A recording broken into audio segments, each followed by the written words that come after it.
Община Димитровград с грижа за вашето здраве.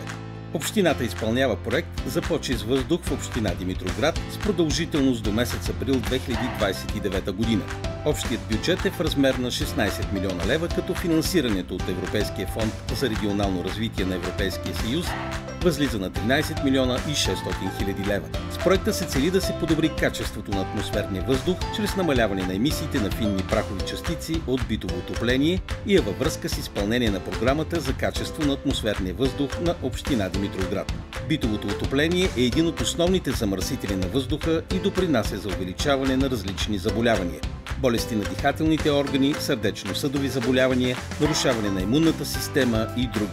Всичко това влияе върху качеството на живот на жителите на общината. С изпълнението на този проект ще бъдат подменени отоплителните устройства на твърдо гориво на домакинствата с екологични алтернативи.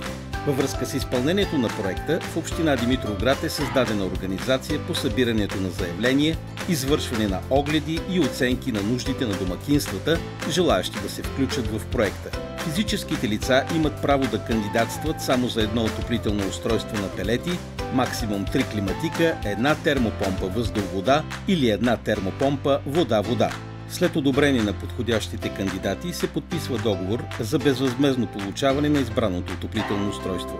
Има създадена организация по доставка и монтаж на новите отоплителни устройства, като е осигурено и гаранционно обслужване. В дейностите на проекта е предвидено и монтирането на 14 броя фотоволтаични системи. Социално-икономическите ползи за община Димитровград са свързани предимно с опазване здравето на хората, повишаване качеството на техния живот чрез намаляване емисиите на финни прахови частици от битово отопление.